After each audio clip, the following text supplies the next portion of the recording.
Good afternoon, everybody. Good afternoon, everybody here in the room. Good afternoon to all of the people joining by webcast and by telephone. We're really happy to have you here on this summary August 3rd.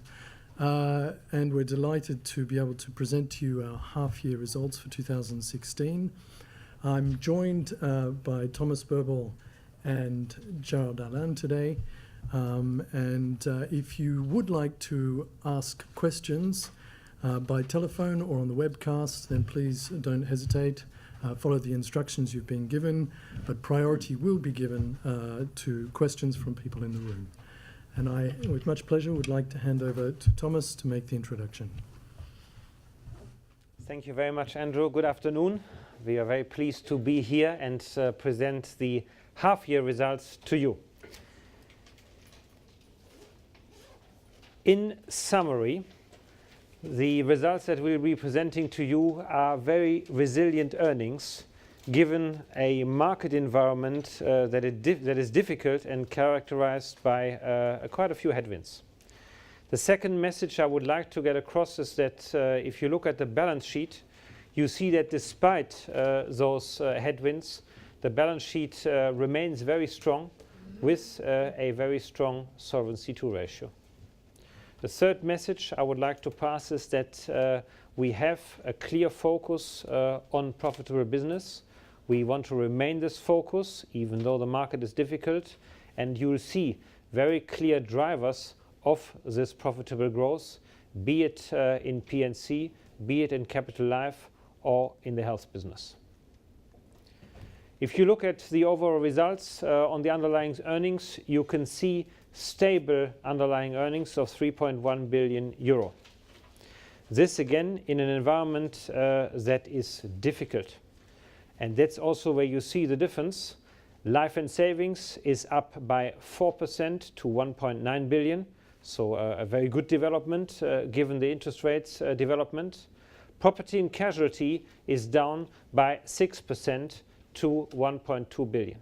The main reason being that natural events have been significantly higher this half year than they were compared to last year. Those natural events are clearly floods, but also terror attacks, if you remember the Brussels terror attack, which has cost us 24 million. If you look at the adjusted earnings, you will see a drop of 2% to 3.4 billion. The main driver being that we have realized lower net capital gains. And on the net income, a very positive message, plus 4% to 3.2 billion. If we go into the balance sheet and the solvency ratio, you see that despite the difficulty of the environment, the solvency rate is at 197% Solvency II ratio, very strong, slightly down from the 200 last year, but that's clearly explainable due to lower interest rate and due to higher volatility in the markets, but well in our target range. And if you see the sensitivities of the balance sheet, be it on interest rates or on equity markets or on corporate spreads, it's a very solid balance sheet, and we really would like to maintain this resilience on the balance sheet going forward, to have a stable business, but also to have a clear follow-up on the dividend policy that we have put in place. If we look at the businesses, I would like to give three highlights. The first one is on the life and saving business. Despite the difficult environment, we have been able to keep a very attractive new business profitability at 37%. This is not obvious in such a market, and we have continued to move the business mix in a favorable position. The second point I would like to make is on property casualty.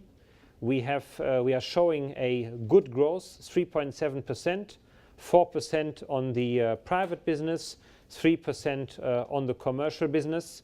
a very good development, and certainly this is one area where we want to put a focus to do more.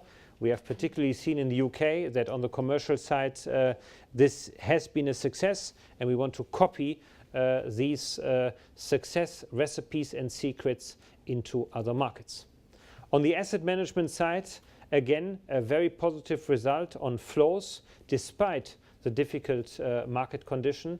19 billion net new flows in the first half, thereof 9 billion in the second quarter is a good result. And if you look, this is where it comes from.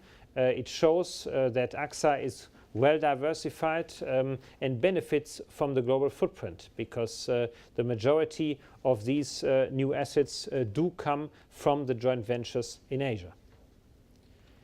If we make a specific zoom on health, because health was one of the priorities that we have clearly put out as a growth opportunity at the Investor Day. It's the first time that we are splitting it out, because in the past growth health has been either in life or in P&C, unless it was separate, like in the UK or in Germany. What we see there is that we have a very strong geographical footprint, 6 strong footholds, one of them being in the UK here. A very clear strategy of growth in 5 markets, one being the Gulf, and then 4 Asian markets, China, Thailand, really upcoming markets. We see that the revenue growth has been attractive, 3%, and at the same time we have been managed to have a good combined ratio at 95.5%, a business that we clearly want to continue growing in. If we then look at the resilience also from an investment perspective, we are very fortunate that the investment margin has been very high at 74 basis points. This is the higher end of the guidance that we have given at the Investor Day for 16 and 17. We are also very proud to see that the investment yield on the portfolio, and we take the example here of P&C, is at 3.5%, and that our reinvestments, given the very difficult environment, is still at 2%, and we have not changed our risk appetite. So we are well in line with the guidance that we have given you at the Investor Day on the 21st of June. Going forward, this makes us very confident that we will deliver the plan, and that we want to put all our efforts on delivering this plan. And one of your questions could be, are you still in the plan you have given us, because markets have changed? The reason why we did the plan the way we did it was exactly that. We wanted to differentiate what is in our hands and what is not in our hands. In our hands is clearly the question, what can we do on growth? What can we do on cost savings? What can we do on margin improvement? What can we do on capital? And what can we do on M&A? Here we have given you a very clear guideline with the measures that we have. We are fully committed to this, to deliver those 8% out of what is in our hands. On the other hand, we have the effects that are not in our hands, which are clearly in the interest rate markets, the equity markets, the FX markets. Here it's clear that the interest rates markets have the biggest impact on us, and we have given a clear guidance that depending on which scenario we are in, we are either between -1 or -5%. After Brexit, the world has changed, but we have anticipated this change in the world already in this scenario, even though we didn't want to. But we are still well in line within those boundaries, which makes us very confident that we will deliver those 3 to 7% over the plan period, and we'll do everything so that you can judge us by the 31st of December 2020 whether we have fulfilled these targets or not. For us it's clear we will fulfill them. Thank you very much, and I would like to pass on now to Gérald Alain. Thank you. Good afternoon. So let's move to group earnings. Underlying earnings are flat. P&C, life and savings is +4. P&C is down 6, and it's due to higher Nat Cat and lower investment income. Asset management -3% due to lower average asset under management. International insurance -32%. We had some significant positive reserve development last year in AXA Corporate Solution, and that's explained the -32. Holdings +14% due to lower interest rates. We are benefiting from lower interest rates on our debt and lower expenses. Adjusted earnings now, and starting with the net realized capital gains and losses, lower than last year, 301 versus 382, explained by the same level of realized capital gains, 479, but higher net impairments. We were at 194. We had an impairment level of 194 in the first half, of which 154 in equities. So it's mostly equities. Keep in mind that the equity markets in Europe were roughly 12% down. At the same time, adjusted ROE, we were at 14.6% versus 16% last year, so we are above the 12 to 14% range that we fixed ourselves and that we shared with you at the end of June when we presented our plan. The decline is mostly due to the higher average shareholders' equity. Let's move to net income. As far as net income is concerned, it's a bit more complicated. Let's start with the middle line, with the exceptionals. 626 million, corresponding to the 1 billion gain on the two buildings, the US buildings that we sold. We had a 0.4 billion loss on the disposal of the UK life business, and we had a positive 0.1 on the disposal of Portugal. So as a whole, it's 0.6 billion positive in the net income. This is offset by minus 647 with three different items.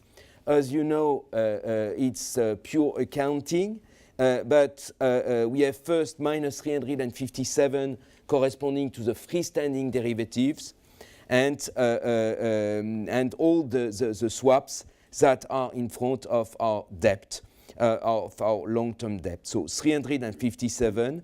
On the Forex, we have minus 160 corresponding to the currency swap in front of our Tier 1 debt, but also on the currency swap in our investment portfolio. All of these are mark-to-market, whereas the underlying assets are in OCI. That explains the volatility.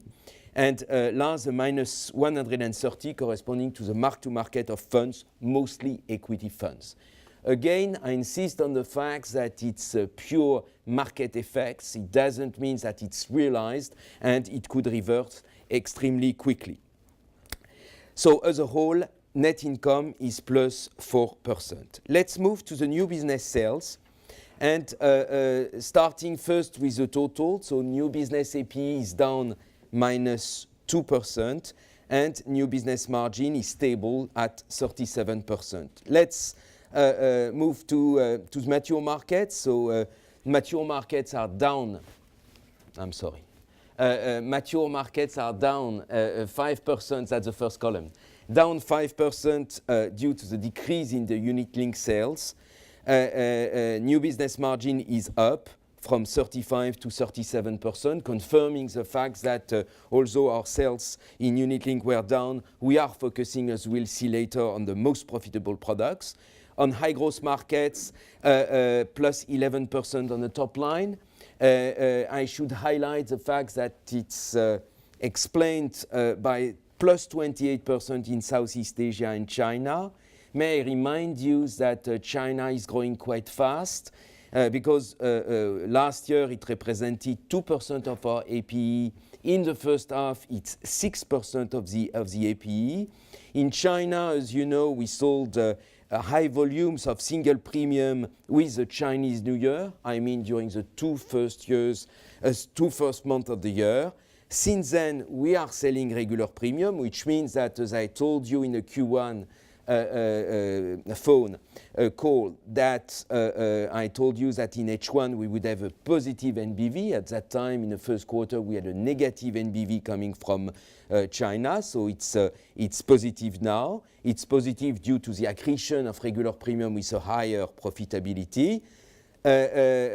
Nevertheless, the strength of China and the size of the Chinese business makes that it dilutes NBV, as you can see here, but nevertheless it remains at a high level. And the last point I wanted to share with you is to tell you that the regulation should help us because the regulator in China wants to curb and to decrease the single premium business. So all should go in the right direction. So that's it for the life and savings new business tale. More detail by line of business. First, starting with protection and health. So protection and health is totally, I would say, in line with our strategy, with the strategies that we exchanged with you when we presented our plan, plus 6% growth in APE. I could say across all countries, 54% NBV margin, plus 3.8 billion of net inflows. So positive. On GA savings, we have a growth of 22% with a 16% NBV margin on average, but we are growing our GA capital light. May I remind you that the GA capital light is products correspond to products which create more AFR than the capital they consume. A few examples of products, some savings products with term guarantees only, some products with market value adjusters, all these kind of products which are capital light because they're under Solvency II, the level of capital is quite small. So plus 26% of this on this category of products with a plus 16% change, which is quite strong, confirming the fact that although we had a poor start of the year on the unit-linked business, we sold a significant amount of capital-light GA products. And you can see that although we have a minus 0.4 GA savings net inflows, as far as capital lights are concerned, it's plus 2.3 billion, confirming that on the capital-heavy products, we have a strong decrease in net flows. Unit-linked, I mentioned it to you already, minus 18% growth in APE, mostly coming from three countries, minus 59% in AXA MPS for two reasons, the poor equity market and the financial strength of the bank. And in Hong Kong as well, because you remember that we had very high sales in Q1 last year following the regulatory change. And in France, minus 14% due to the global environment and the poor environment on the equity markets. Net flows positive 0.8 billion, and even if we would exclude the 0.7 billion from the GMXB buyouts that took place at the beginning of the year, we would be at plus 1.5 billion net flows. That's mostly it. Moving to underlying earnings by product. So total life and savings products, total life and savings post-tax underlying earnings increased by plus 4 points. And on a pre-tax basis, we are at minus 4 points. So, but we should say that this is minus 4 points, but we have two exceptional negative elements which are shadowed, starting first with protection and health, because maybe you remember that 1 year ago, in the first half of 2015, we had an exceptional positive reserve development in France of 0.1 billion. The second is on the unit-linked side, because we had lower management fees in the first half, because the market declined significantly in the mid of the first half, and they recovered since. at today's level, management fees would have been 0.1 billion higher. So excluding these two elements and excluding also the last one, which is the negative one-off impact coming from the positive, excluding the higher positive tax one-off, which also makes 0.1, makes that, excluding these three elements, we would be at plus 4% as well. So that means that where from the outside we could consider that the minus 4% life before tax could represent a drag on our normal course of business. It's not at all the case, because eliminating these three one-offs, we are at plus 4 pre and post-tax. Moving to the P&C business. On P&C, we have a growth of plus 4%, with plus 4 on the personal lines and plus 3 on the commercial lines. I propose you to give you more detail, and as you can see here, you are familiar with this slide. First, I would like to say that H1 confirms the good absorption capacity by the market of price increases. That's what it means. And you can, starting first with the personal lines, you can see here that we have plus 6% price evolution, and revenue growth are at plus 4%. UK and Ireland, you can see that we have a price evolution of plus 6 and revenue growth of plus 6.5, corresponding to a good cycle, an improved cycle in the motor business. In Medley, plus 19.5% and plus 6.2 in terms of revenue growth. It's due to Turkey. As you remember, we had problem in Turkey. Since then, we had significant reserves, negative development last year. And since then, we increased our prices on MTPL, and we increased our prices by 160%, which is quite strong. And this translates, of course, in the revenue growth, but we have also some increases in other countries. In direct, you will notice plus 6% in price evolution and plus 6.8% on revenue growth as a whole. For personal, plus 6 on price evolution, plus 4 on revenue growth. On commercial lines, it's almost the same story, plus 3.5% price evolution, plus 2.6 in revenue growth.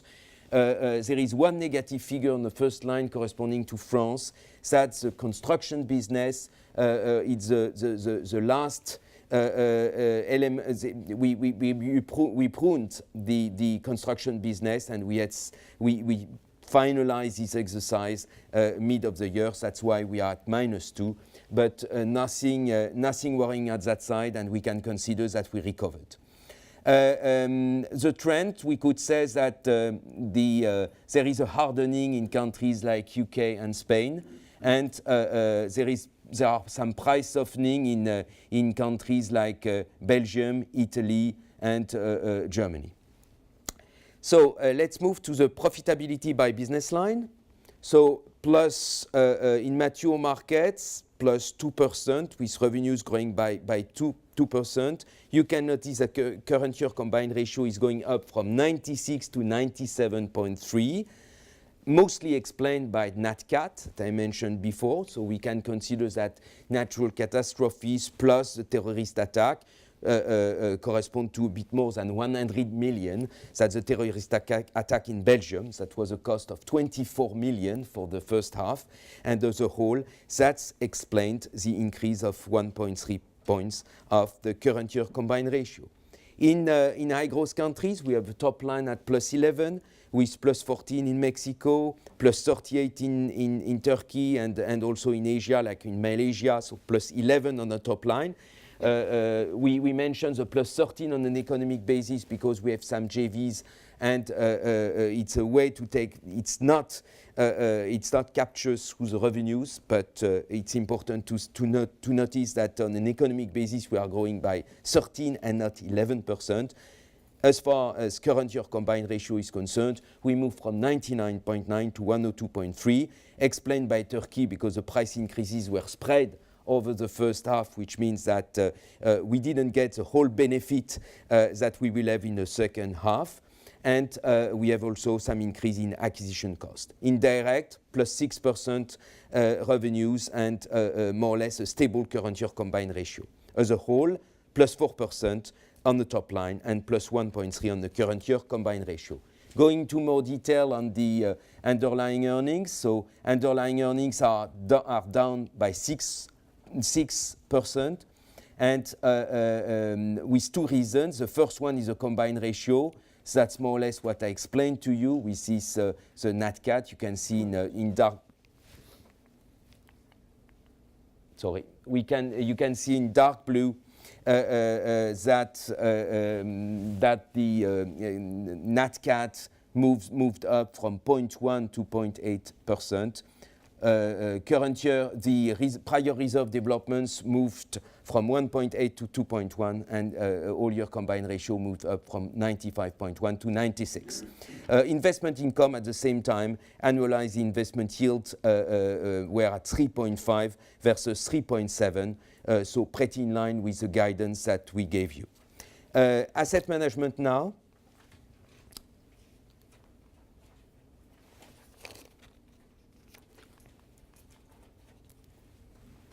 Yeah.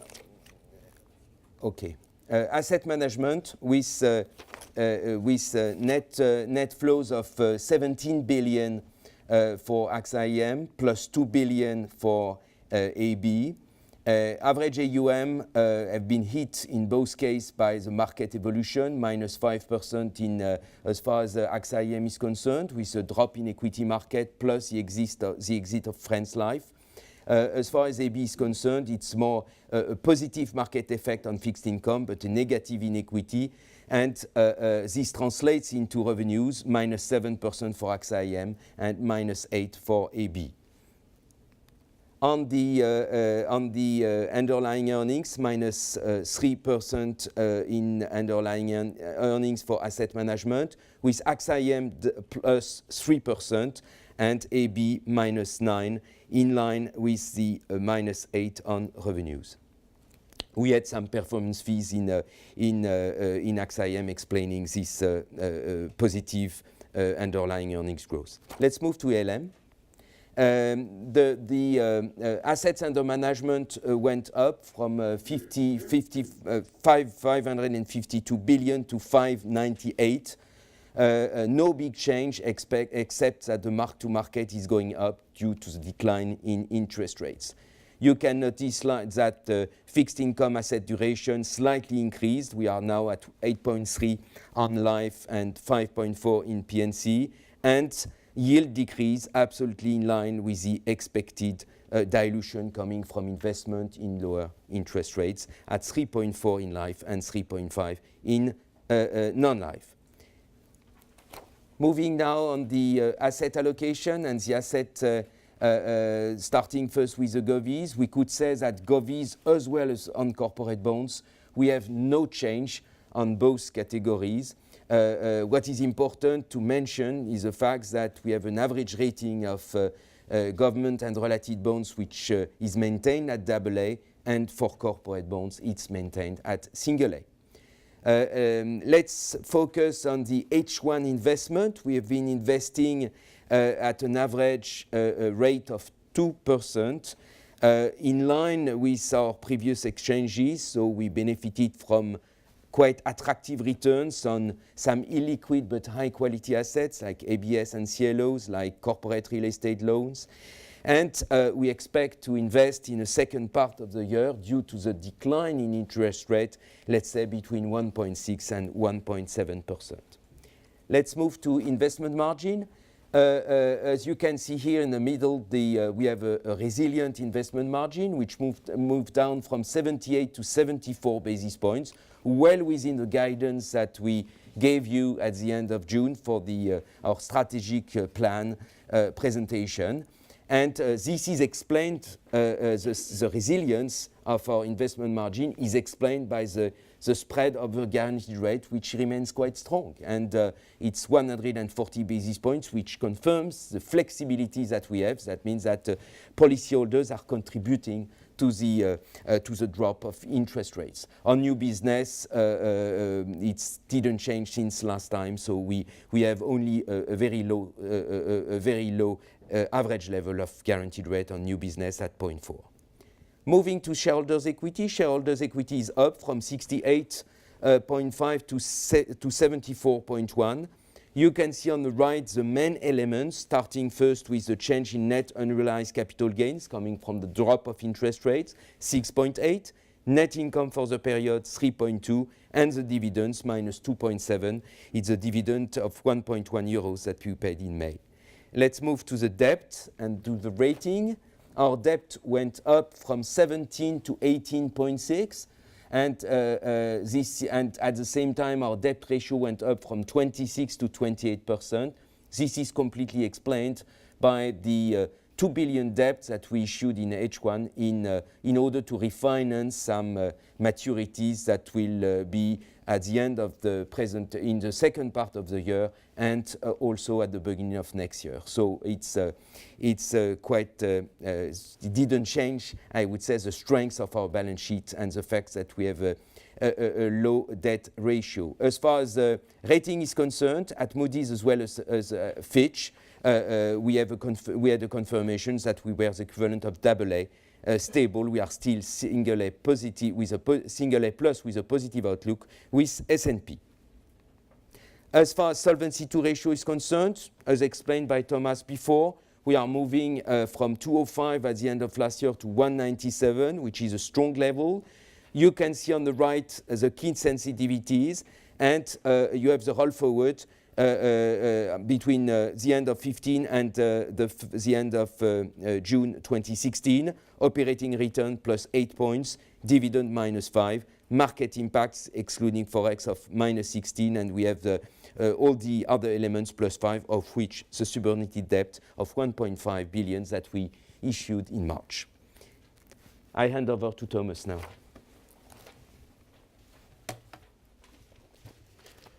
Thank you very much, Gerald. I would like to come to the conclusion and would like to go back to Ambition 2020 again. On June 21st, we have presented to you the new Ambition 2020. We are fully en route, as the French would say. We are in the implementation.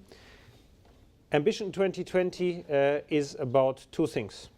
One, focus. How do we make sure that in an environment of low interest rates, of volatile capital markets, how can we really catch up and compensate for the negative effects? We have looked at three levers. One is selective growth. We want to accelerate growth on the commercial P&C. We want to accelerate growth on the health business, and we want to accelerate on the capital light life business. Second piece is around efficiency and margins. We have clearly stated that we want to launch another efficiency program of 2.1 billion. We are in the implementation of it, and we will also focus on improving the margins, particularly where we still have gaps to the competition. And thirdly, we are clearly in a new environment of Solvency II. Capital and cash are playing a different role with different mechanics. We also want to further work on the optimization of capital and cash in this environment. This is about focus. At the same time, we see in the market that our customers are changing. Expectations are changing in terms of the way we interact with them, the way the relationship is going with the customer.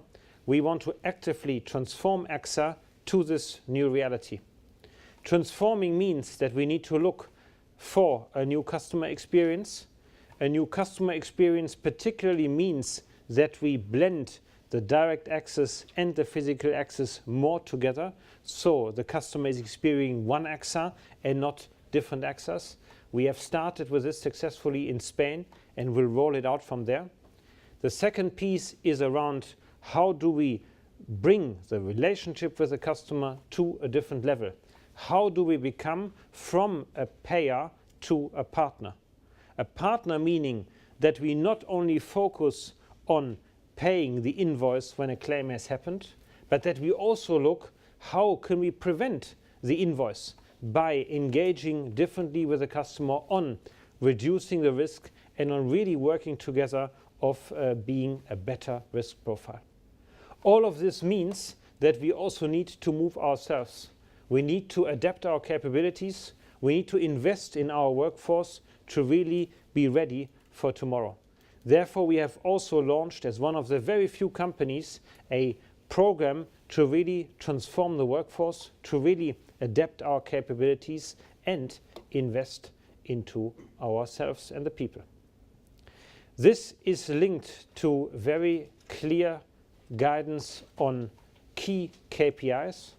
The one is the 3 to 7% increase in underlying earnings per share over the period, which I mentioned earlier. The second one is clearly to deliver cash flows between 28 and 32 billion over that period. The third one is to have an adjusted return on equity between 12 and 14%. And the last one is around the Solvency II ratio. We want to stay in the corridor between 170 and 230. You've seen today that we are well in this corridor. What are the strengths and what makes us confident that we will really achieve this plan?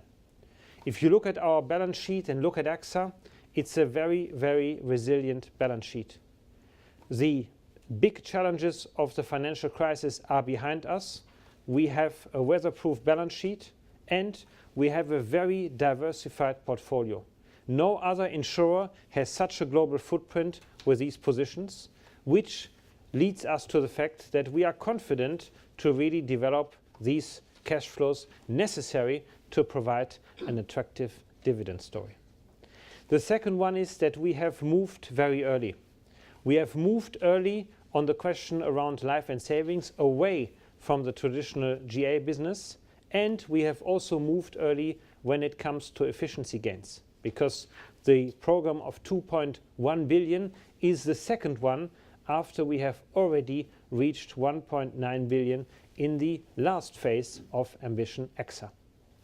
The third big element for me is the clear vision how to move from a payer to a partner, how to transform our business towards a different relationship with the customer. There it's extremely important that we have the right people who can do this. And I'm very happy to have assembled a renewed and dynamic management team to go together with me on this journey of Ambition 2020. Thank you very much, and we are moving now to the Q&A session.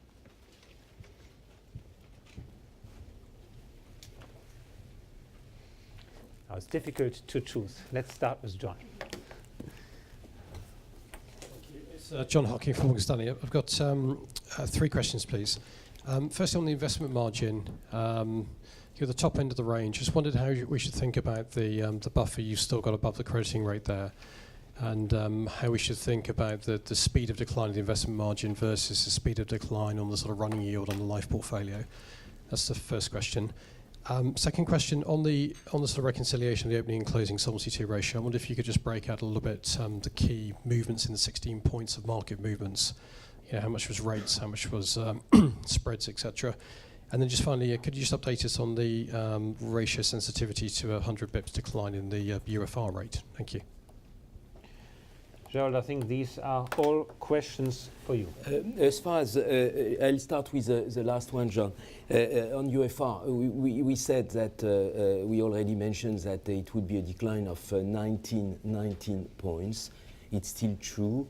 Nevertheless, what you will notice is that in the meantime, since we presented this, we got the test of the EIOPA, and the EIOPA is much more thinking about limiting the drop to 20 points per year. That's the first point, which is quite positive. But at the same time, maybe you are aware that the Commission doesn't so much agree about the revision of the UFR. So that means that I cannot say that we are on the safe side, because there could be some changes, but I don't expect that UFR will move very soon. The first point is the investment margin. So the investment margin, remember, we said that at the time we presented at the end of June our plan, we said that we would be at 65 to 75 in 16 and 17. I'm still doing exactly same assumption. Why? Because we are at 74. We are at 74% for the first half, and we can expect to have a decline roughly of 10 points. So why? Because we are managing a relatively long duration. I said also that for the next years it will be between 55 and 65. So it's still true, and I confirm this element. Even with the new environment, it's something that should be in line. The movements, the market movements. Yes, you are referring to the 16 point of market movement. I remind you that we at the end of 15 we presented a sensitivity analysis that said that we would have with an interest rate minus 50 bips, we would have a drop of the solvency of minus 8 points. You know that in the meantime, and especially in Europe and in different countries, we had a drop of more than 70 bips. So that means that most of it, let's say 10 points at least, correspond to interest rates. And equity markets, you remember that it was minus 6. So equity markets in Europe went down so it was minus 6, sorry, I should be more precise. Minus 6 for minus 25%. So we had minus 12 on the Euro stocks. We were roughly flat in the US. So let's say that it's maybe 2 to 3 points coming from the equity. So that's mostly it. And then we have residual elements like correlation and so on. That's what I can, that's more or less what this minus 16 correspond to. Let's move next to John there. Thanks so much. It's Andy Hughes from Macquarie. 3 questions we could. The first one, just want to double check. The UFR change is not affected by the 100 bips drop in yield in the first half of the year. That's basically, I think, what you said. The second thing is on the reinvestment rate. So obviously we've got 2% for Eurozone, we've got 2% for life. Where we don't have 2% is on slide B60, which is the life reinvestment rates. So we can see that all the life reinvestment rates are much lower than 2% across the Eurozone. So is what's happening, you've got a higher reinvestment rate on the P&C in the first half of the year. And can you explain, please, why the life reinvestment rates are much lower than the Eurozone reinvestment rate? Are you taking less risk in life, more in P&C? And sorry, the third question is on the US. Obviously, interest rates impact the value of the GMIB benefits, and you can see the AXA Arizona GMIB reinsurance asset sort of jumping up from the year end to Q1 in the statutory filings from $10 billion up to 12. So I'm just wondering, first of all, how do you think about AXA Arizona in the context of the unwinding of captives? And secondly, I guess, does this mean there's more pressure if the policyholder assumptions go against you? The losses could be much more material given where interest rates are. Thank you. Okay. So let's me start with the last your last point about Arizona. So you are absolutely right. That means that in the US the whole solvency regime will be revised. We don't know exactly when. So that means that there are some quantitative impact studies that will take place. We should know in the fall what could be these rules, and then all the entities all the industry will have, I believe, 90 days in order to answer these quantitative impact studies. To be clear, no new. We don't expect any new regime to be in force before 18, maybe 17, 18. Normally it was 17, but we don't see how it could be possible. So most probably it will be 18. As you know, for the time being, as far as we are concerned, we are using a captive which corresponds to a bit more than 50% of our reserves in the US, and the advantage of this captive, the amount of reserves, the level of reserves corresponded to the IFRS reserves, which means that it's quite strong. And when you compare ourselves with all our peers, it's much, much stronger in terms of reserves level. Nevertheless, we could imagine that this regime will lead us to positive. Nevertheless, it's if we were using these IFRS reserves, it was in order to allow us to have the hedging, because if we were using US GAAP, we would have a mismatch. And as you know, we are hedging, especially all the equity risks is hedged, so which is a positive. And the objective of this new regime is really to move towards something which is much closer from the European regimes and the European solvency regime. So we don't know what will be the rule. We are one of the best reserved companies, and we will see. It might end up for us with slightly higher capital needs, but I cannot tell you, and nobody knows exactly what will be the rule, and there will be, I anticipate, a lot of debates, because again, the local companies are not so well capitalized and reserved.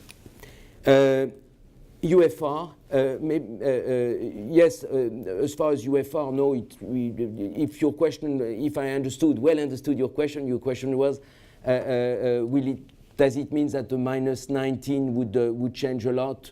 I don't anticipate that it would change a lot. Yes, there are some differential. I refer to the previous calculation, but I don't anticipate. No, what is the most important element for as far as UFR is concerned is really the fact that apparently it will be delayed, and and anyways that it would be spread over a relatively long period of time. That's it. Your second question was about reinvestment rate. Reinvestment rate. PNC Life.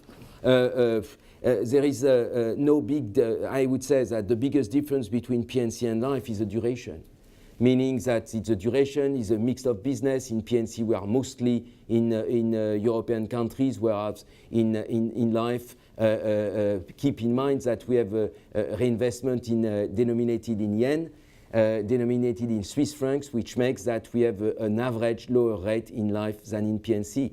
So that's purely a currency, for currency reasons that you have this difference. Nevertheless, I could say that presently we are, what is important is the spreads over the risk-free rate in each currencies, and the spreads, if we would compare it, it's more or less consistent. So that means that we apply the same type of asset allocation more or less in most countries. In countries like Switzerland, where you don't have so much Swiss-denominated assets, what we are doing is that we are investing in foreign assets, like denominated in dollars, for example, which are swapped into Swiss francs, but swapped on a long-term basis. Thank you very much. Peter Elliott from Kepler Cheuvreux. First of all, if I could just follow up on John's question on these investment spreads, etc., but specifically with regards to German Life, you show that that's now at 0 basis points, effectively. I'm just wondering if you could sort of comment on your thoughts, whether you're concerned about that at all. Secondly, on the prior year developments, your tracking of those over the past shows quite clearly a trend where the half-year releases are always much more than the full year. I was wondering if you could comment on the sort of seasonality or the drivers of that. And perhaps thirdly, on the solvency, the sensitivities, as well as reducing the downside, you seem to have removed the sort of skew that was there to the downside. Before, the interest rates falling was much more sensitive than interest rates rising. I was just wondering if you could comment what you've done there around that.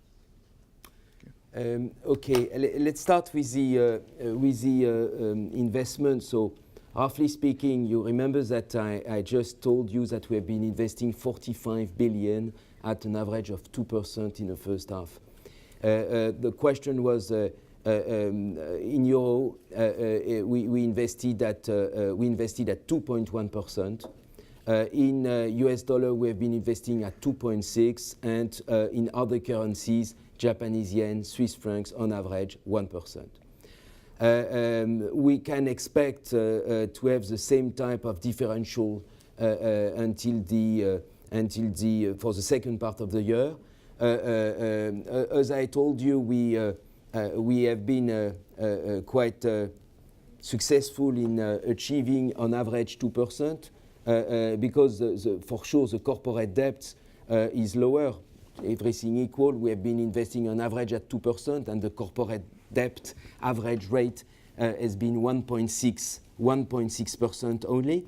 And but we have been investing in ABS, in mortgage, in infrastructure, and so on, which are each time relatively small elements, but adding together, it's quite in the end, it's increasing the average rate. Last but not least, we have been investing in high yield, but you notice that I said that we didn't deteriorate the average portfolio. The only high yield investments that we made were in short-term duration high yield. May I remind you that this type of asset is short-term assets, less than 2 years, which means that we have a good visibility in it. And just look at the spreads. The spreads compressed a lot over the last, at least in the first part of the year, which confirms that there was a strong appetite for this type of asset.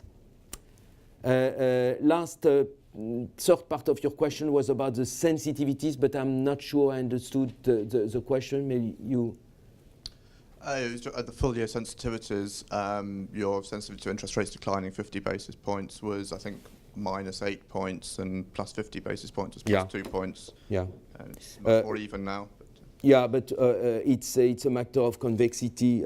So that means that it's after when rates are going lower, you can imagine that in our projection, we don't assume that rates could go as low as -10%. So that's more or less this. That means that in the model, generally speaking, you take the lowest level, -50 basis points roughly. So you understand that at one level, you are not very far from the lowest points. That's something quite easy to understand. I tried to summarize it, but that's the way it works. That's why we moved down from -8 to -5 points on a decrease of 50 basis points. The last question was on prior year development, half year, full year. Yes, prior year development, half year, full year. We were at, you can see we have maybe it's interesting to go to the slide, which is on page B36. Thank you. You can see here the developments, and you have the historic trend. There is no fundamental difference between half year and full year.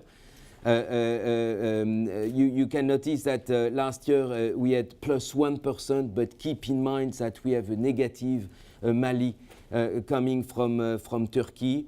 We are at 2.1. I would say that more or less we told you that we were between 1 and 2, so we are still within.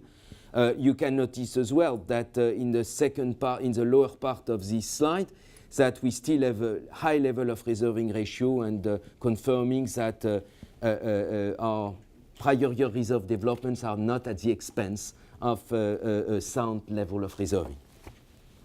Can I just follow up quickly on the sensitivity question? If and when you were to move to modelling negative rates, would that have an impact on that then? It would, first of all, let me precise two things.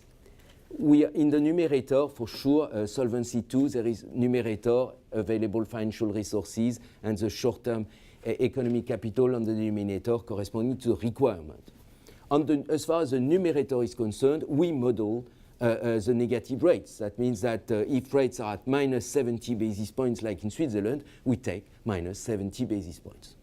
So for as far as the denominator are concerned, yes, we don't take yet the negative rates, because it was a discussion, a complicated discussion at the beginning when we put this in place with the regulators. And look, I believe that it's the same for Allianz. But at the same time, if we would model such type of negative rates, it would widen the duration gap. In such a case, we would shorten the duration gap, which would offset some part of the negative impact. So I don't have any calculation, but I could say that it's a few points, but I don't anticipate that it would be something major. We don't plan to do it this year, but that's what I can tell you. Let's move to the other side. Nick Holmes at SocGen. Two questions, please. The first on P&C. Wondered, your expense ratio has gone up to 27%. Wondered if you could give us a bit of colour on that, the reasons for that, and whether you think that you can move it back down to 26%. Second question on life, and wanted to ask about unit linked and your outlook. Clearly, I mean, to be specific, do you think if markets move sideways, this is going to be a constraint on your shift to capital light, and how are you going to deal with that? Thank you. So I give Gerald a quick pause, and I'll take those two questions. The first one on the on the expense ratio, if we look into the detail, it comes from a few geographies. It comes from emerging geographies in the old MEDLA region, particularly on Mexico, the Gulf, and some in Italy. It is mainly related to acquisition costs, and it follows the old logic. If you want to grow, you have to invest, and if you want to invest, you need to invest in distribution. So your second question was around, will the expense ratio come down? If you remember what I said earlier, we want to save 2.1 billion till 2020 by that definition, and we want to grow selectively by that definition. Yes, the expense ratio will come down. The second part is on unit linked. When you look at the market today, it's a very difficult market, obviously, but the underlying trends of people wanting and needing to save for the retirement has not changed. And this is often a very long-term view. Given those two components, that people want to and have to save, that people do not like volatility, and that people still want to have a yield for their retirement savings, the extremes of the markets are not in fashion anymore. So pure guarantee with no upside is not what the customer wants, but pure risk for the customer is also difficult, often in these difficult markets. So we expect a shift to the middle, where you have unit linked with guarantee, partial or full guarantee on the premium, so that the customer has both a certain guarantee, but also an upside on market changes. And you have clearly seen that in the numbers, that the biggest increase in the new business production was on the capital light general account. And that is also where we put all our efforts in terms of innovation of life products, and where we steer the market, because that's what the customers want. Thomas, can I just have a very quick follow-up, which is the expense ratio. You say that should reduce. Can you give us any feel of a time scale and what your sort of target would be? I mean, 26% you achieved over a period of something like 5 years. Do you think you can get it down to 24%, that sort of thing, over the next 5 years? Look, I mean, the 2.1 billion is a gross figure. So in this, you have a avoidance of increase of expenses, so with normal salary inflation, and actual reduction in expenses. We are not doing this in a way that we wait till 2019 and then deliver all of it. It's a program that is year by year. Gerald, I don't know if we have figures where we show exactly how the expense ratios move. No, but anyway, keep in mind that we have roughly, the 2.1 is roughly 400, a bit more than 400 per year. in the first half, you remember that we started the program in mid of the first half. We are already at 160 out of, let's say, a bit more than 200. So we will comply with it. I remind you that we announced that our ratio, our combined ratio should be between 94 and 95 as a target in 2020.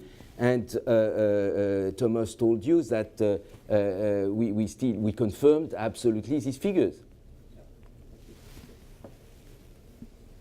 Let's stay on this side and move one to the left or the right from your side.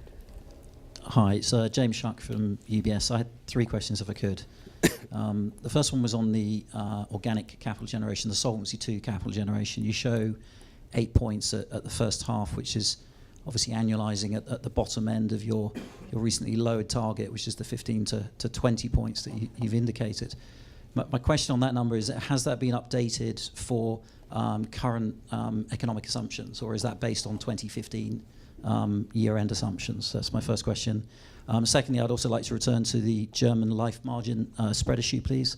You've got 3.5% guarantee, so the current yield is at 3.5%, so you're kind of the spread is 0, so obviously the reinvestment rate's going to come down. So could you just comment on whether you see the spread turning negative, what the size of the RFB reserve is, and where you are in terms of the duration matching on the German life book, please? And then thirdly, just more conceptual one. I mean, one thing about the Solvency II ratio and the sensitivities up here that strikes people is clearly the credit spread sensitivity, which is de minimis. There are reasons for that. Obviously, US equivalence is one, and the application of the volatility adjuster is the other. At the end of this year, you'll have to disclose legal entity Solvency II ratios without any kind of dampeners at all. So my question is kind of, how do you think about credit risk in the context of your Solvency II ratio, and can you tell us what that number is excluding volatility adjuster, please? Okay, so the first one is on the on solvency, and your question was about the organic growth of the organic generation of Solvency II, capital generation. And remember what we said when we presented it. It was in December. We said it would be between 15 and 20 points. Here 8, it's 2 times 8, it's 16. It's without any doubt in the low end of the range. And taking into account the low interest rate environment, you can take this as an update. That means that we said that it would be between 15 and 20, depending on the outlook of the interest rates. We are in the low end of the interest rate, so presently we are roughly in the low end, and you can consider that 7 and 8 correspond to the level for the first half, and that for the full year it would be around 15. Sorry, just to be crystal clear. So 8 points is based on interest rates prevailing at H1? Yes. Thank you. The second question is about Germany. Yes, about Germany, I would say that yes, without any doubt, yes, we are at 3.5. You noticed in the past presentations that Germany was the tightest margin, I could say. And but we are well matched, like all entities in the group. I can tell you that in Germany we have a duration gap which is lower than 1 year, and we don't make a lot of margin on it. Why? Because the margin is coming from elsewhere. The margin is coming also from the protection product. So that's the way it works. So I've absolutely no fear on Germany on that side, on the LM side. The last question is about the VA. Are you able to tell me the size of the RFB reserve, please? Which one? Sorry. RFB reserve in Germany. The RFB reserve, we don't communicate on the individual reserves. We have a global reserves, and at the group level we should be at 10 billion, but we don't give this individual number. And this the question is on the Solvency II ratio and the credit spread. Anyway, the VA is something which exists. So I remember that we had the question at the time. It will be mandatory. We will communicate on the Solvency II without this VA.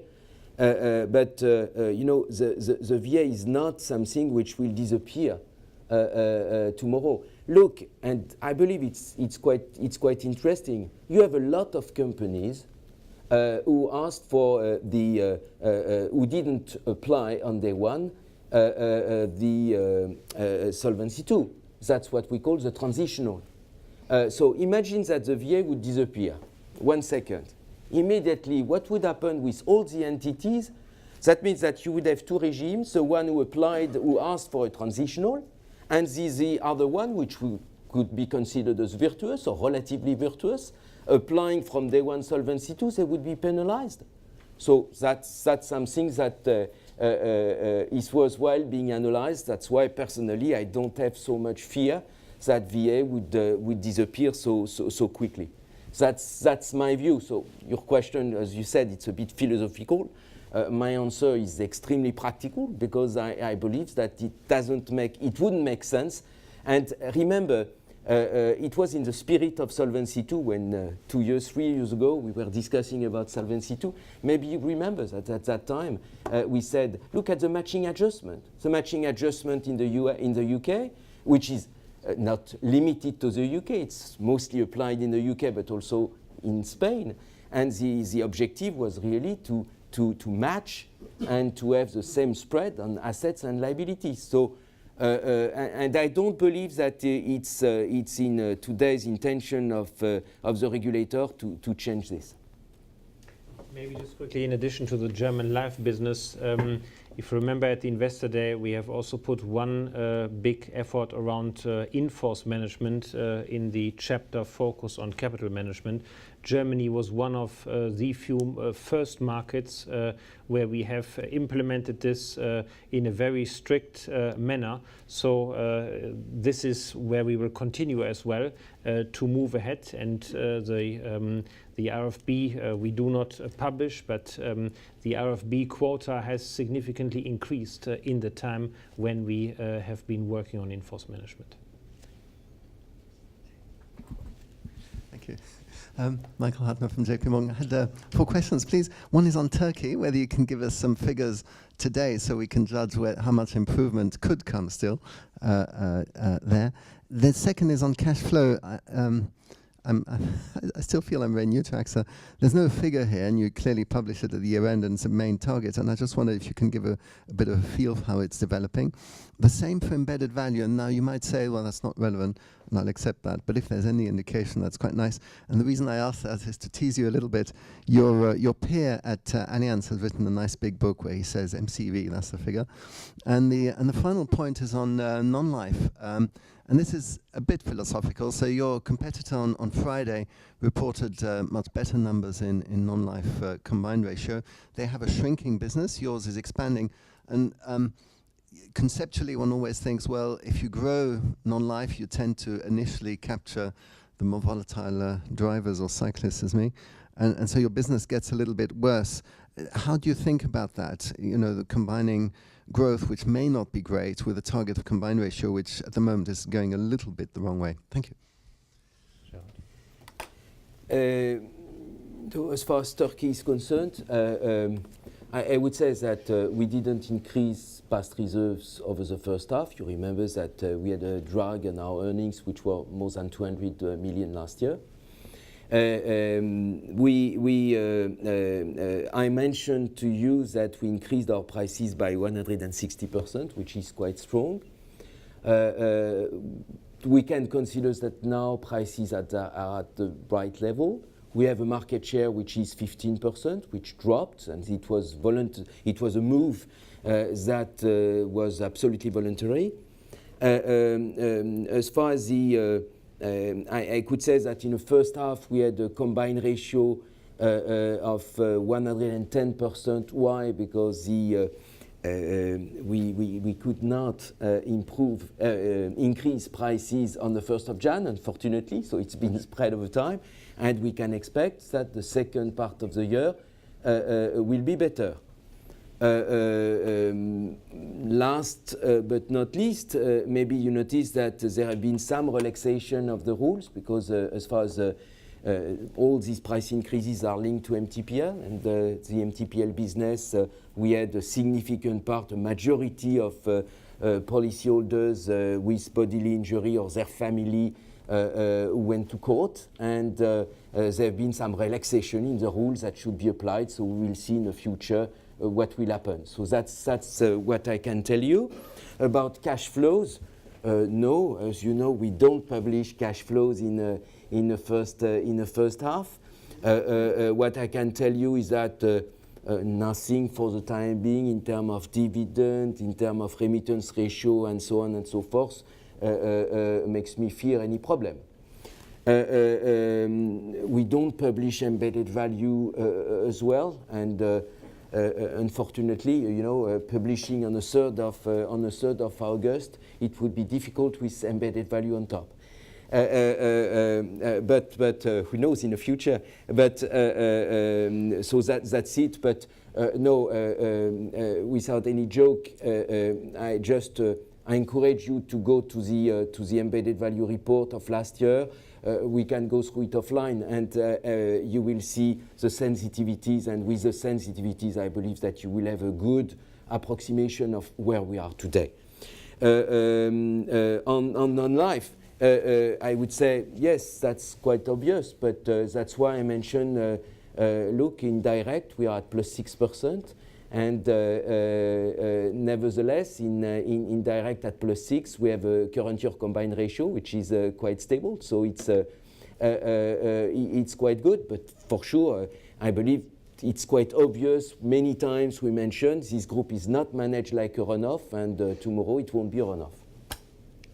Runoff is the most profitable activity. Andrew. Hello, it's Andrew Green with Autonomous. 2 questions.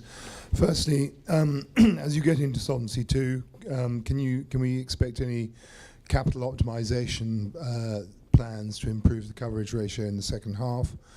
And also, could you discuss a little bit about any dividend blockers in any of your subsidiaries, any areas where you'll find it difficult to get capital up? And then secondly, the tax rate was 21% in the first half this year versus 25% first half of last year. What is the long-term tax rate which we should plug in for you? Because that's what delivered the flat performance this year. Okay. So capital optimization, yes, we are always working on capital optimization, Andrew. Remember, I believe that, remember what I got this question in December when we presented our Solvency II ratio, and I said, as far as Europe is concerned, at least Europe, what we want is to limit as much as possible the level of solo capital between 130 and 150% at the local level. We are not there yet. But you can imagine that in an environment where rates are low, that supervisors are not extremely quick at answering positively to such attempts. Nevertheless, we have different ways to deal with it. It will take time through reinsurance and so on and so forth. So it's a never-ending move. And we will do everything that is possible in order to optimize it. About your question on capital, yes, there are some countries where the capital consumption is quite strong. Starting first with Japan. Japan is a very nice business, extremely profitable because it's mostly on protection and health. Nevertheless, capital requirements are quite strong. Why? Because we have a regime which is not at all linked to Solvency II. As you know, in Japan, when rates are going up, the level of capital is going up as well, which is a bit counterintuitive. So in Switzerland as well, as you know, the Swiss solvency test is more strong than the requirements are more strong than in Solvency II. So yes, and we are working on it and working on different solutions in order to optimize it. And when time will go, we'll share with you and exchange with you on all the initiatives, but there is no big bang, there is no initiatives that will be taken in the fall. No, it's something that will be progressive, but you can be sure that it's everybody something on top of my mind. Tax rate. A tax rate. Tax rates are decreasing at the same time. We should take normally some time ago. Very often we said it should be between 24-25, but keep in mind that tax rates are declining in different countries. I believe that it's not finished yet, and that we will have other countries where rates will go down. So it's not the 21 is not a one-off. So that's taking into account what we discussed before on the tax one-off, excluding this. No, it's the normal rate. But we can go into more granularity with you if you want.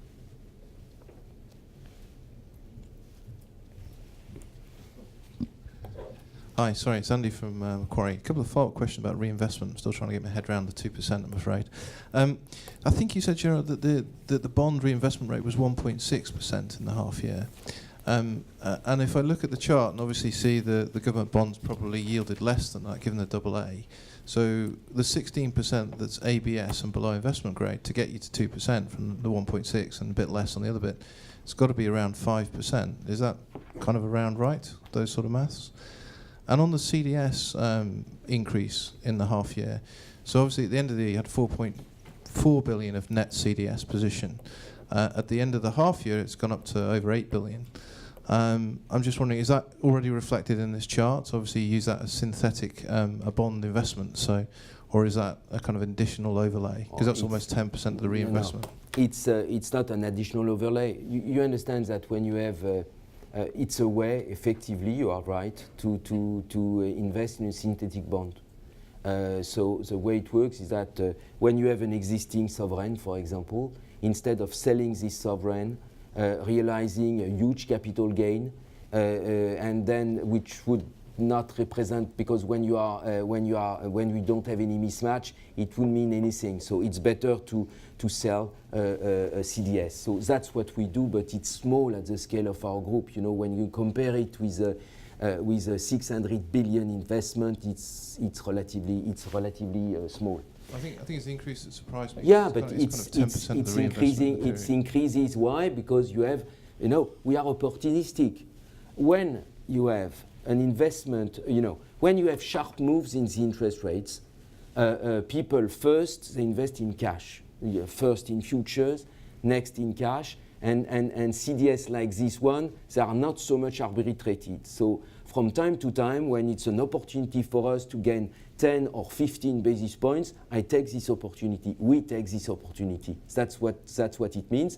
And let's be clear, it's not leverage at all, because it's just a way to optimize it, taking into account and keep in mind that we have a significant part of our 83% invested in fixed income, which are still in sovereign bonds and high quality sovereign bonds, including bonds and so on and so forth. So don't expect this figure to move at a very high level, because it wouldn't make any sense. At the same time, there are some shortcomings. You have to pay the collateral, you have to pay the margins, and so on and so forth. But from time to time, when there are sharp moves in the market, it's an opportunistic move. And on the 5% reinvestment maths? Reinvestment rate. Right? On the reinvestment rate. So you were surprised by this by the investment in the first half, but you know that we have been investing. We don't invest in. We have on average, I said, in corporate bonds we are single A. So it's not a double A. It's an investment in corporate bonds which are more in single A, triple B plus single A. What we try to avoid is investing in triple B minus, because there would be a risk of downgrade, and in such a case the cost of capital would be huge. You know, and I believe that I shared with some of you already on this. We have been in the investment team, we have a group credit team which is separated, and it's not at all part of the two group asset managers.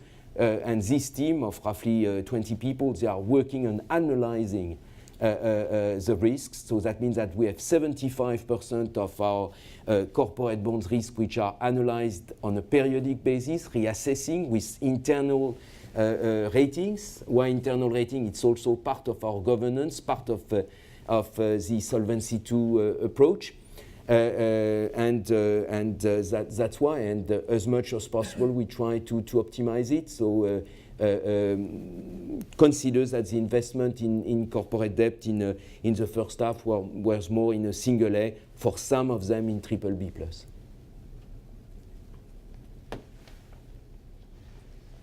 Yeah, hi there, Paul Diath from RBC. A couple of questions, please. Firstly, on M&A, obviously forms part of your Ambition 2020 strategy. Would you be able to give any kind of update on how things are going on the M&A front, what kind of things you're looking at, and also whether you're seeing much competition from some of your peers who are also potentially out there looking at some of these targets? And then the second question is semi-related. Your recent deal with Alibaba that was announced a couple of days ago. Are you able to give any more colour on that in terms of how it works? Have you had to pay in order to get that distribution, or essentially how the financials of that might work going forward, and how much of a big deal it might be for you in the future? Thanks.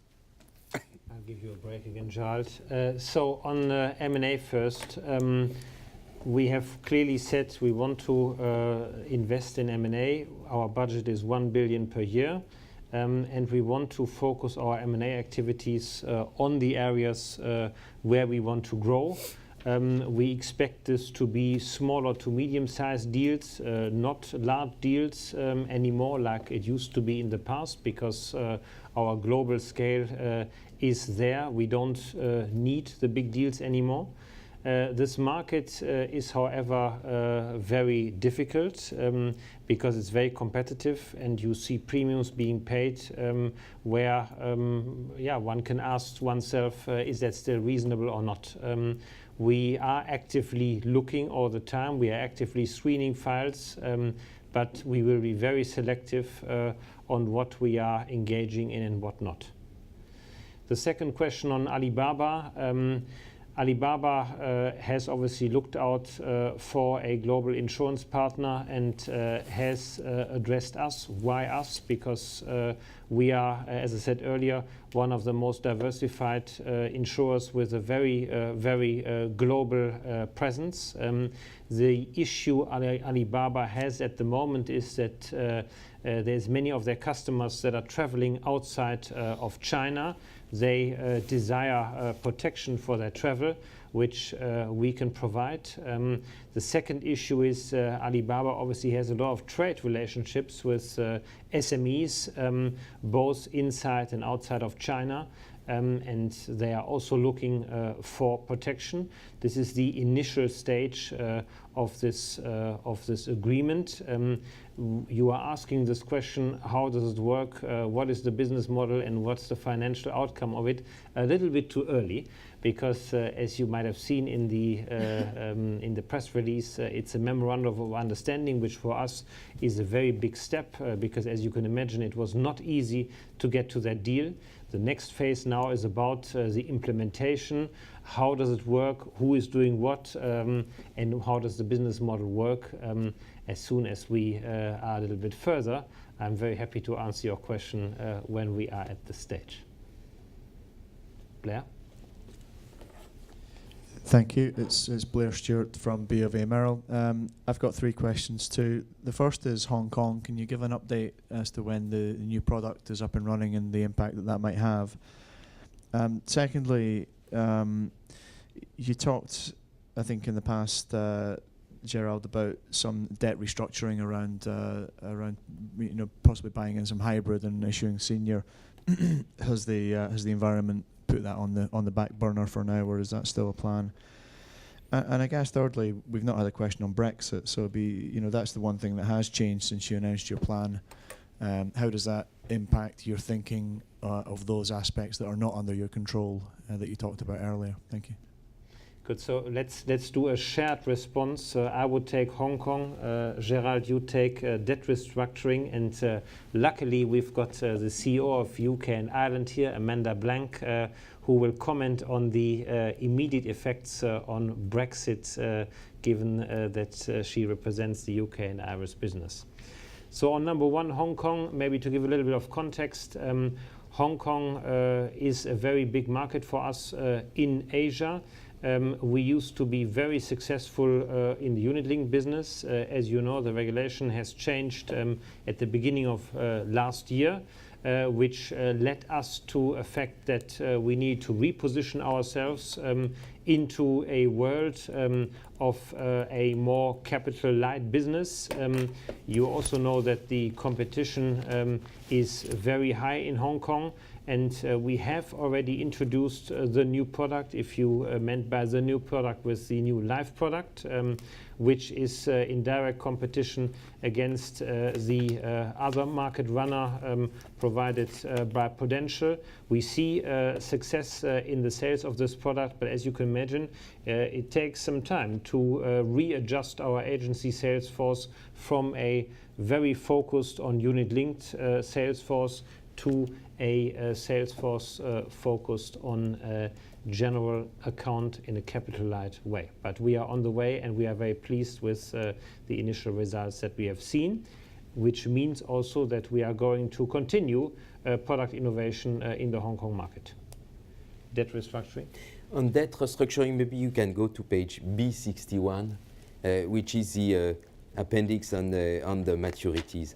So we have in 16 and 17 altogether 3.3 billion roughly of debt maturing. Most of them are sub-debt. In the first half, we have been starting this refinancing, as I explained. We did it 1.5 billion in Tier 2 at quite an attractive rate. We were at 3.5%, and the point we did 0.5 billion in senior recently in June. For the rest, I cannot tell you. It will be opportunistic. It will depend on the markets, and it will depend on the opportunities. These days, there is such an appetite for high quality bonds, including subordinated bonds, that there might be opportunities that won't be missed. So really, it will be opportunistic. I cannot tell you exactly what we will do, but going back to your question, Blair, yes, we put in place what we said, since 20-25% of the refinancing of the first half were done in senior and not in sub. Amanda, on Brexit? Okay, so I guess there are 3 points. The points that we've already discussed around market volatility and interest rates, which I think have been well covered by Gerald and Thomas already. The second point is around the industry issues, around passporting and freedom of services and all of that sort of stuff. And we're obviously actively involved with the Association of British Insurers on how we interact on those points and get our point across to government. And the third point, I guess, is the most important point, which is the potential impact on the business of a revised economic assumption. What does it do to our customers, the businesses, the businesses that import, that export? And I guess we're working through the various assumptions in terms of that, from a more positive economic growth assumption to a slightly more negative economic assumption around the confidence that businesses have to invest in their businesses, in their in people, and that individuals have in terms of buying things, and we're actively working through that at the moment. But I guess the biggest worry is on the things that we can try and control, which is what are the economic impacts for us as a business. Thank you, Amanda. I guess the question was also directed at the kind of wider knock-on effects. Interest rates lower for longer. Does that lead you to be at the kind of higher end of the drag on interest rates, or even worse than that? And in an environment where your earnings are growing at a lower pace than perhaps expected or hoped, does that make managing the dividend payout more important for you? I mean, as I said in my introduction, when we did the plan and when we looked at the financial scenarios, we did include a possibility of Brexit, even though we didn't want to think about it. Now it is reality, and therefore we are still in the range of the plan, which means we still feel very comfortable and do everything to deliver the 3 to 7% growth in underlying earnings per share. I sneaked a question on the dividend in there. I don't know if you heard it, but you didn't answer it anyway. This is the dividend question is related to that, where we also made a very clear guidance. Not clear enough. No, I mean to be very clear, we have said that the dividend range, payout range, will be between 45 and 55%. When we are, if we are in the range of the plan. Today, last year, we were at 47, so at the lower end of this range. There is still potential, upside potential, and we will clearly make sure that we have an attractive dividend story, particularly given that we have a very good cash flow pattern between 28 and 32 billion over the planned period. Any more questions in the room before we maybe go to the webcast questions that there might be? No questions. There's one. Sorry, this is Sandy at Macquarie again. Sorry about this. So when I looked at the AXA Equitable filings for Q1 and the year end, they basically, in the 10K, basically showed a utilisation of withdrawal benefit assumption in the stat reserves, which was a range of 0 to 30. And it's 0 to 16, and it dropped to 0 to 8% at Q1 in the start filings. So what kind of utilisation rate are you assuming in your reserves for the GMIB fixed product that hasn't gone through the buyout process that remains on the balance sheet? Is it that kind of range, or is it significantly higher than that? Thank you. It's the same. But yeah, it's the same. So that means that it's in line. Your point is on IB, and it's, if I well understood, it's on the annuitization rate. So the annuitization rate has been low. It's still very low. We are still, there has been indeed a slight adjustment at the end of last year because we were assuming an annuitization rate that was higher than the reality. What I can tell you is that for the time being, we are still extremely conservative on the way we assumed our annuitization rate. But you know, this type of element, so we very often we spoke from the policyholder behavior because, but it's the long run.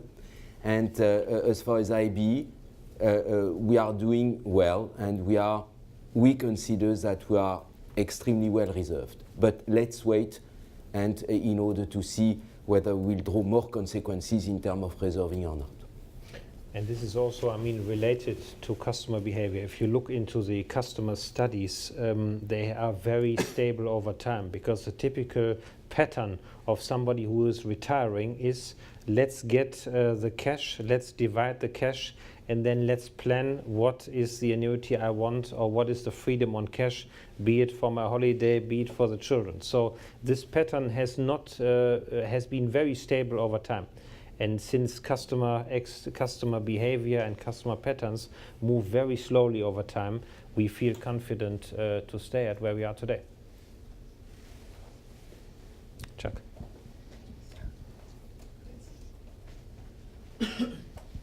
So it's a way of trying to find a little bit more about the dividend. So, Gerald, I think it's, I can't remember, it was the solvency or full year. You kind of said one of your ideas would be to reduce the intragroup debt, and so that to use part of the cash flow for that, which would lead possibly to lower progression of the payout ratio. And I just wondered if you can give a bit of an update on that. Thank you. No, yes, I remember that we said that maybe we could reduce the internal debt, but it wouldn't lead to a payout ratio that would be lower. That means that I will repeat what was said just before by Thomas. So we committed on 28 to 32 billion, so that's a certain level. If we published it and we said that we confirm our plan, it's because we are comfortable. We are comfortable with this. So that means that in the end, you remember what we presented at the a few months ago. We said, okay, the remittance ratio will still be within the 75 to 85. I even said that we could imagine to have also a bit more capital reduction in line with the previous questions that was raised by Andrew. So it's still true. So, but there is no direct link between this and the payout ratio. If your question is, do you believe that there is a risk that repaying some internal debt you would impair the capacity to improve the payout ratio? No, because it's something completely different. It's managed on the long run and so on and so forth. So there is no threat on that side.